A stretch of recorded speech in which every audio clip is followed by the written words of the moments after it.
Welcome back to the Achilles channel, everyone. Today I'm talking about the Weather Underground's manifesto that I believe is the ends of this fundamental transformation of America. And the way they're pushing this through, this is the Weather Underground. A lot of people don't even know who the Weather Underground is. I asked the guy the other day, hey, have you ever heard of the Weather Underground? No.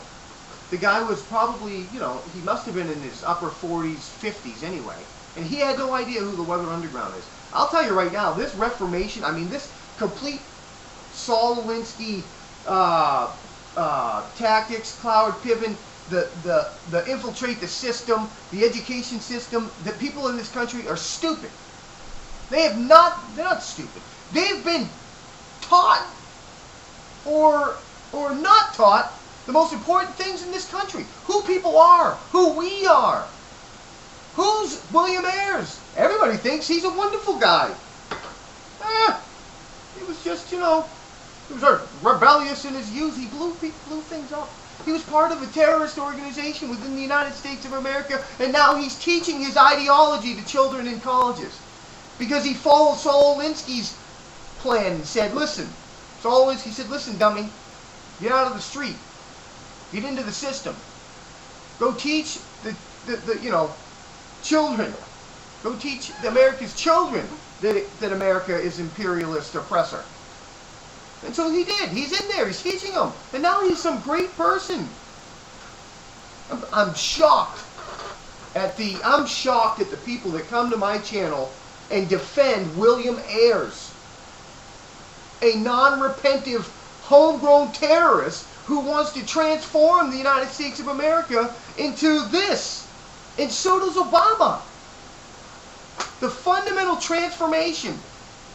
If you don't understand those words, look them up in the dictionary. Because they're right there. Changing the foundation. This is about transforming America from a capitalist country to a communist nation. And the world, for that matter. Because as goes America, so goes the world. And I get a lot of people over here who call me and say that, you're doing a great thing trying to defend your Constitution because we need it here. And I'm thinking, well, how could you need it there? It's our freedoms that are keeping everybody else in the world free. That's what it is. And that's the truth. You wait. If these people succeed in what they're doing, horror will be unleashed in this world. Oppression like you've never seen. They're trying to tell you that they're trying to create a classless society, which is absolutely ridiculous. They're trying to create a political society, a political class, and a permanent underclass. That is what they're creating. It's as plain as the nose on your face. A political class that is above the laws, in a country of laws, where the politicians and their Hollywood elites no longer have to abide by the laws of this nation.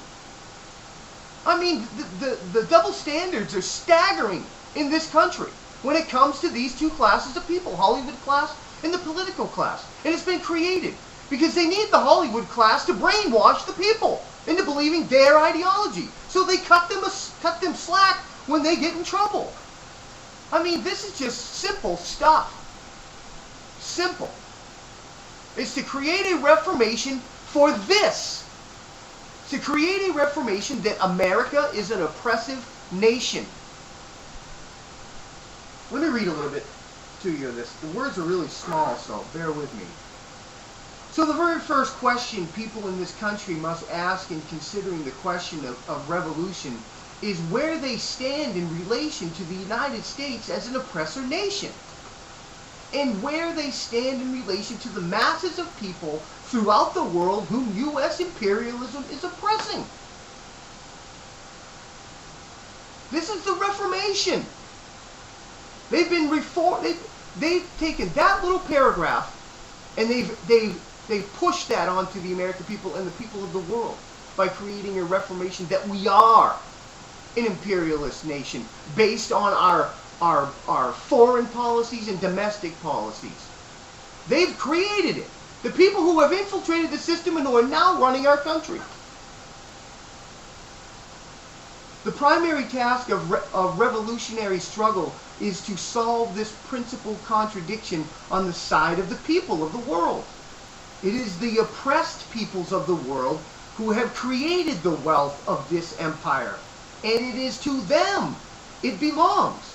The goal of the revolutionary struggle must be the control and use of this wealth in the interests of the oppressed peoples of the world. The control of this wealth to be used in the interest, not given to these people, but to be controlled and used. Who's going to use this wealth? Who's going to use all this ultimate power that corrupts ultimately? Who's going to use it? They are. The people who are going to be in charge. The political class will be in charge of all of this to redistribute it. They will be. I mean, what does that create? It creates a dictatorship. It sure as hell doesn't give you any power, because you'll be part of the permanent underclass. It's about redistribution of wealth, but it's not to anybody else, any poor people. It's to them. Them. God bless America.